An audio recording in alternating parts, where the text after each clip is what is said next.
Kidung katresaning kapti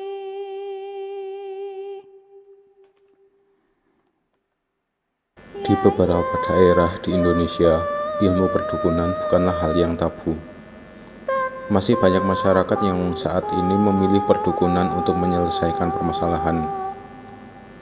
Salah satunya yang tengah ramai jadi pembicaraan adalah pengobatan yang dilakukan oleh Ida dari Dayak.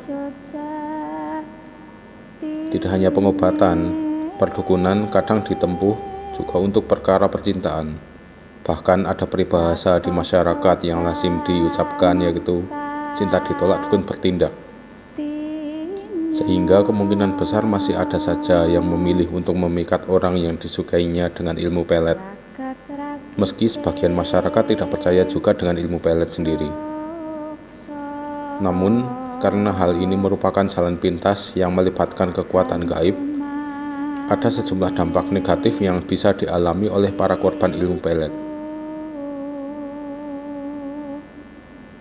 Dari beberapa sumber pengaruh ilmu pelet bisa diketahui dengan memperhatikan tingkah laku ataupun perilaku korbannya.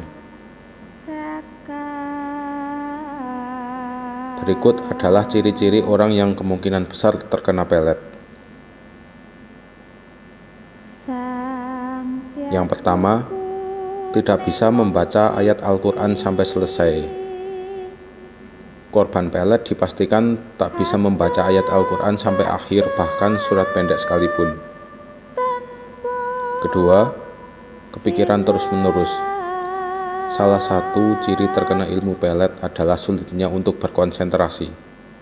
Karena korban ilmu pelet akan terus kepikiran dan terbayang dengan pengguna ilmu pelet.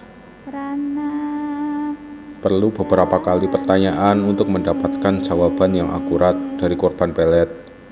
Semua itu lantaran korban pelet sendiri memiliki imajinasi sendiri terkait orang yang memeletnya, sehingga sulit untuk berkonsentrasi saat diajak bicara. Ketiga, susah untuk diatur. Ciri berikutnya adalah susah diatur atau keras kepala. Dia cenderung tidak peduli dengan apa yang dilarang oleh orang terdekatnya.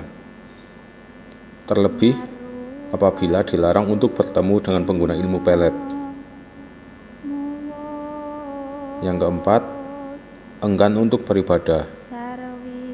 Ciri-ciri terkena pelet berikutnya yang bisa diamati adalah perubahan perilaku. Sejumlah rutinitas yang biasa dilaksanakan setiap hari termasuk ibadah tidak dilaksanakan lagi atau semakin berkurang. Yang kelima, selalu berbicara tentang pengguna pelet yang mengirim kepadanya. Kemudian korban ilmu pelet akan secara terus-menerus menceritakan kebaikan pelaku pelet, seakan-akan mendewakan pelaku.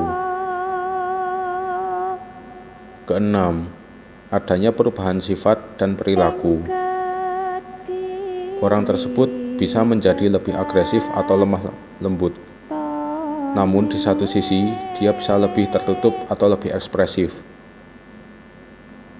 Ia mungkin juga lebih mudah tersinggung atau lebih sabar. Jadi tidak bisa ditebak sifatnya.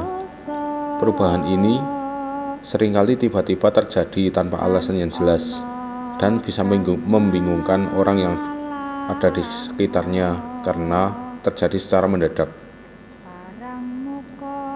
Yang ketujuh, keadaan fisik yang tidak biasa.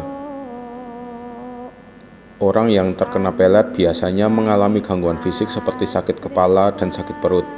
Bahkan, pelet bisa menyebabkan sesak nafas atau rasa sakit yang tidak jelas penyebabnya. Yang lebih berbahaya lagi, beberapa orang bahkan mengalami mimpi buruk dan gangguan tidur setelah kena pelet. Itulah tadi beberapa ciri orang yang terkena pelet. Secara umum, orang yang terkena pelet memang bisa mengalami berbagai macam efek yang tidak biasa dalam hidupnya. Namun, meskipun banyak yang tidak percaya pada keberadaan pelet, ada juga yang percaya bahwa pelet memang bisa mempengaruhi seseorang. Oleh karena itu, sangat penting untuk selalu berhati-hati dan bijaksana dalam bertindak. Apalagi ketika kita menghadapi situasi yang tidak biasa seperti ini. Sekian, semoga bermanfaat untuk kita semua.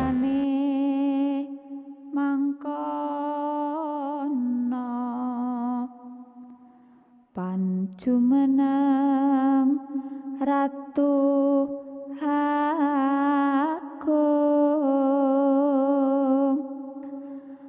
Apolo Porona Rendra